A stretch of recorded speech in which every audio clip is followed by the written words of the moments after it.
Lama Dukeleng adalah putra dari Arung Paneki, Lama Teso, Toma Detia, dan Weten Riangka Arung Singkang, saudara Arung Matoa Wajo, Lasalewangeng, Totan Rirura. Karena itulah, Lama Dukeleng sering disebut Arung Singkang dan Arung Paneki. Bagaimana kisah hidup Lama Dukeleng yang dijuluki Tuan yang memerdekakan Wajo? Tapi sebelumnya, jangan lupa untuk like, subscribe, dan share channel ini. Juga aktifkan notifikasinya agar teman-teman bisa mendapatkan info mengenai video lainnya. Pada tahun 1713, Raja Bone Lapatau Matan Natika mengundang Arung Matoa Wajo, Lasalewangeng untuk menghadiri perayaan pelubangan telinga atau pemasangan giwang puterinya, Iwale, di Candrana. Lama Dukeleng ditugaskan pamannya ikut serta dengan tugas memegang tempat sirih raja.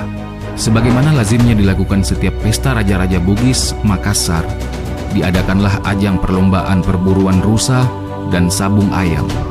Pada saat berlangsungnya pesta sabung ayam putra Raja Bone mati dikalahkan oleh ayam Arung Matoa Wajo. Kemenangan itu tidak diakui oleh orang-orang Bone dan mereka berpendapat bahwa pertarungan tersebut sama kuatnya. Hal tersebutlah yang menyebabkan terjadinya keributan. Pada saat itu, Lama Dukeleng turut serta dalam perkelahian yang mengakibatkan korban di pihak Bone lebih banyak dibandingkan korban pihak Wajo. Lontara suku Nawajo menyatakan bahwa pada waktu terjadi perkelahian tersebut terjadi tikam menikam antara orang-orang Wajo dan Bone di Cenrana. Saat itu, Lama Dukeleng baru saja disunat dan belum sembuh lukanya. Melihat kejadian itu, karena mereka di wilayah kerajaan Bone, maka orang-orang Wajo segera melarikan diri melalui sungai Walengnai. Setibanya Arung Matoa Wajo, Lasalewangeng di Tosora, maka datanglah utusan Raja Bone untuk meminta agar Lama Dukeleng diserahkan untuk mempertanggungjawabkan perbuatannya karena dianggap bersalah. Arung Matoa Wajo mengatakan bahwa Lama Dukeleng tidak kembali ke Wajo sejak peristiwa di Cenrana. Utusan Raja Bone itu kembali sekalipun ia yakin bahwa Lama Dukeleng masih berada di daerah Wajo, namun tidak dapat berbuat banyak karena adanya ikrar antara Bone, Sopeng, dan Wajo di Timurung pada tahun 1582 bahwa tiga kerajaan itu harus saling mempercayai. Lama Dukeleng datang menghadap dan meminta restu Arung Matoa Wajo dan Dewan Pemerintah Wajo, Arung Benteng Pola, untuk berlayar meninggalkan daerah Wajo. Saat itu, bertepatan dengan selesainya pembangunan gedung tempat penyimpanan harta kekayaan di sebelah timur Masjid Tosora, serta gedung padi di Tiga Limpo. Anggota Dewan Pemerintah Kerajaan Wajo, Laten Riwija Daeng Situju, berpesan agar senantiasa mengingat negeri Wajo selama perantauan. Lalu Lama Dukeleng ditanya tentang bekal yang akan dibawa. Ia menjawab bahwa ada 3 bekal yang akan dibawa serta, yaitu ujung lidahku, tajamnya ujung kerisku, dan yang ketiga adalah ujung kelaki-lakianku. Dengan disertai pengikut-pengikutnya, Lama Dukeleng berangkat dari Paneki dengan menggunakan perahu layar menuju Johor. Dalam lontara suku Nawajo memberitakan bahwa Lama Dukeleng dalam perjalanan bertemu dengan saudaranya yang bernama Daeng Mateko, seorang saudagar kaya Johor. Hal ini membuktikan bahwa Lama sebelumnya orang-orang Wajo sudah merambah jauh ke negeri orang. Lama Dukeleng diperkirakan merantau pada masa akhir pemerintahan Raja Bone, Lapatau Matan Natika Nyilina Walinonoe, yang merangkap sebagai Datuk Sopeng dan Ranreng Tua Wajo sekitar tahun 1714. Lama Dukeleng bersama Weten Riangka Arung Singkang dan pengikut-pengikutnya mula-mula berlayar dan menetap di tanah Malaka atau Malaysia Barat, kemudian pindah dan menetap di Kerajaan Pasir, Kalimantan Timur. Dalam perjalanan rombongan tersebut, Lama Dukeleng sebagai pimpinan mengangkat Toasa sebagai panglimanya. Mereka membangun armada laut yang terus mengacaukan pelayaran di Selat Makassar. Dalam perantauan ini juga, Lama Dukeleng kemudian menikah dengan putri Raja Pasir. Pada saat itu, pemerintah Kutai dipimpin oleh raja bernama Aji Pangeran Dipati Anom Panji Mendapa ing Martadipura, yang kerap pula disebut Aji yang Bengawan, memerintah pada tahun 1730 hingga 1732. Setelah wafat, Aji yang Begawan terkenal dengan sebutan Marhum Pemarangan, Lama Dukeleng, mempunyai 3 orang putra yang kemudian beranak cucu dan berkeluarga dengan raja-raja di Kalimantan Timur. Ketiga anaknya ialah Peta Tosi Bengareng yang turunannya kawin-mawin dengan raja-raja Pasir dan Kutai, Peta Torawe yang turunannya kawin-mawin dengan raja-raja Berau dan Kutai, serta Peta Tosi Angka yang turunannya kawin-mawin dengan raja-raja Bulungan dan Sulawesi Tengah. Karena saat itu tanah Wajo telah diduduki oleh kerajaan Bone, maka banyak pula warga Wajo yang meninggalkan kampung kelahirannya dan berlayar menuju Pasir dan menetap di Sungai Muara Kandilo. Tempat pemukiman baru tersebut lambat laun menjadi sesak akibat semakin bertambahnya migrasi dari tanah Wajo. Melihat hal itu, Lama Dukeleng mengadakan perundingan dengan pengikutnya. Hasilnya antara lain diputuskan agar sebagian pengungsi Wajo itu mencari tempat pemukiman baru. Mereka pun memilih Kutai sebagai tanah pemukiman baru. Ketika rombongan itu sampai ke tanah Kutai, Lamohang Daeng Mangkona, salah seorang pengikut Lama Dukeleng, menghadap Raja Kutai Aji Pangeran Dipati Anom ing Martadipura atau Marham Pemarangan. Ia memohon agar diizinkan menetap di tanah Kutai. Tetapi sang raja berpikir, mungkin saja orang-orang itu malah akan membuat kesulitan, seperti yang pernah dilakukan seorang temannya yang meminta hal serupa berpuluh tahun lampau.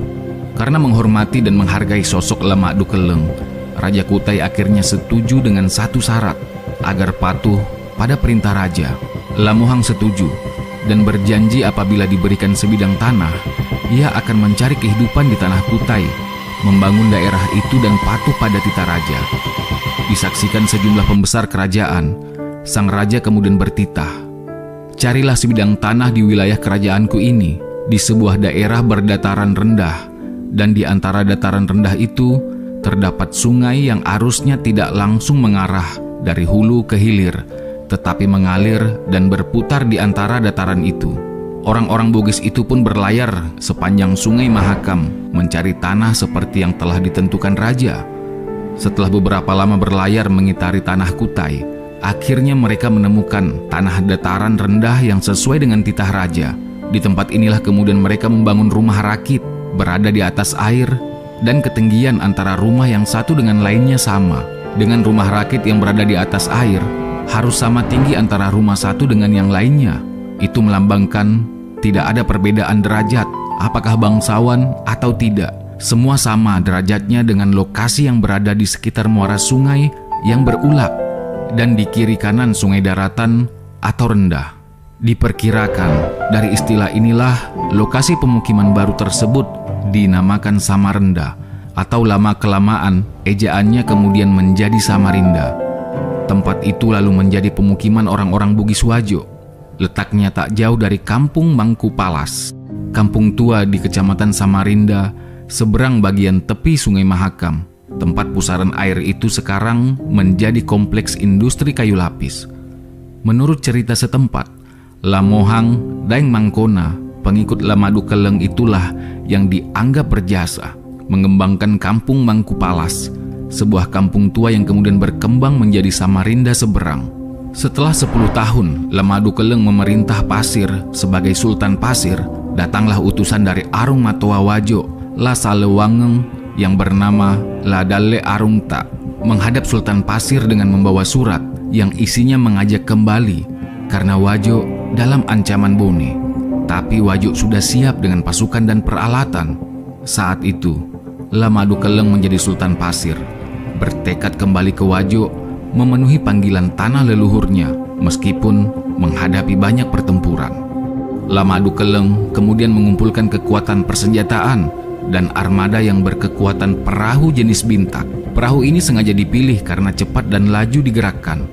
Perahu yang digunakan tersebut dilengkapi dengan meriam-meriam baru yang dibelinya dari orang-orang Inggris.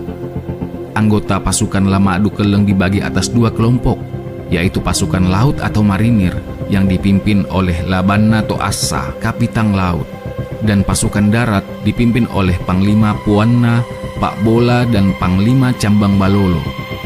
Pasukan istimewa tersebut seluruhnya merupakan orang-orang terlatih dan sangat berpengalaman dalam pertempuran laut dan darat di semenanjung Malaya dan perairan antara Johor dengan Sulawesi. Pasukan ini terdiri atas suku Bugis, Pasir, Kutai, Makassar, serta Bugis Pagatan. Armada Lama Dukeleng berangkat menuju Makassar melalui Mandar dan kemudian terlebih dahulu mampir di Pulau Sabutung. Dalam disertasi, Norduin dipaparkan bahwa dalam perjalanan menuju Makassar, 2 kali armada Lama Dukeleng diserang oleh armada Belanda, yaitu pada tanggal 8 Maret dan 12 Maret 1734. Dalam catatan Raja Tallo diberitakan bahwa armada Belanda yang terdiri dari 6 buah perahu perang dapat dipukul mundur. Perang ini berlangsung selama 2 hari. Lontara Sukuna Wajo menyatakan bahwa ketika armada Lama Dukeleng sedang berlayar antara Pulau Lailai dan Rotterdam, pasukan Belanda yang berada di benteng tersebut menembakinya dengan meriam. Armada Lama Dukeleng membalas tembakan meriam itu dengan gencar. Gubernur Makassar, Johan Santins, mengirim 1 pasukan orang-orang Belanda yang ditemani oleh Anca Baida, Kapitan Melayu, menuju Pulau Lailai.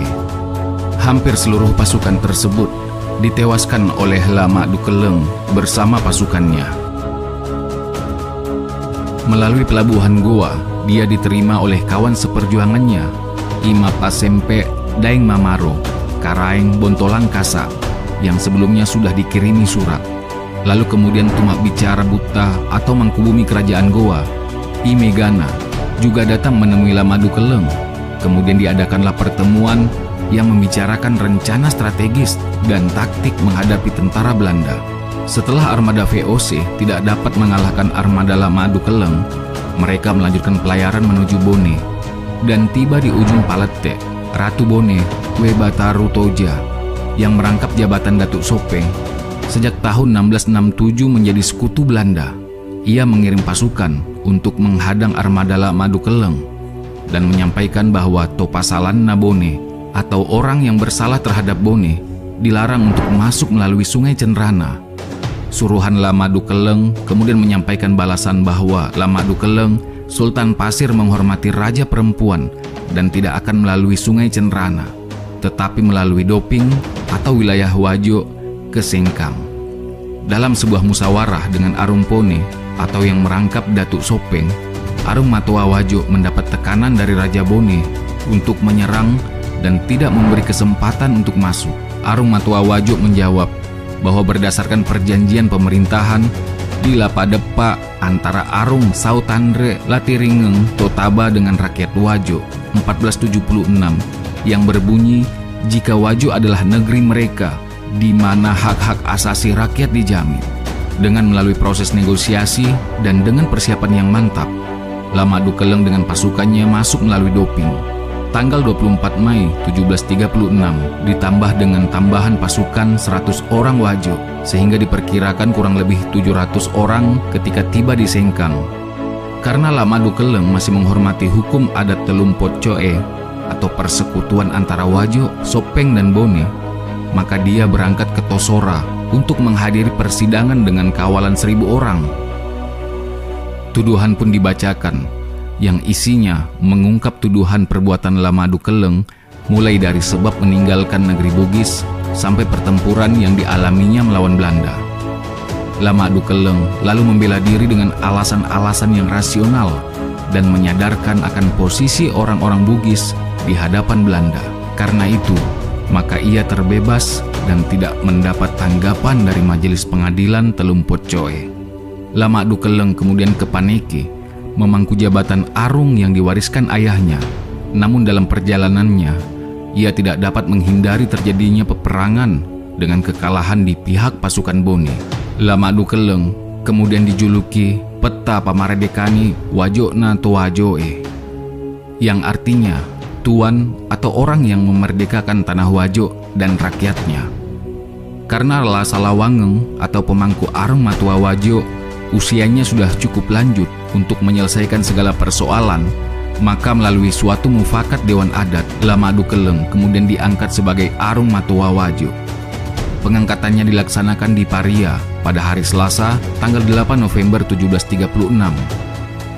Dalam pemerintahannya, ia tercatat berhasil menciptakan strategi pemerintahan yang cemerlang yang terus-menerus melawan dominasi Belanda dan membebaskan Wajo dari penjajahan kerajaan Bone. Juga keberhasilannya dalam memperluas wilayah kekuasaan kerajaan Wajo. Sampai di sini catatan kaki kita kali ini. Jangan lupa di-subscribe ya teman-teman, agar semakin banyak video-video yang akan kita produksi. Dalam kolom komentar kalian bisa memberikan masukan tentang video ini, atau memberikan masukan tentang tema video kita selanjutnya. Nah, silakan di-share sebanyak-banyaknya, karena berbagi itu indah.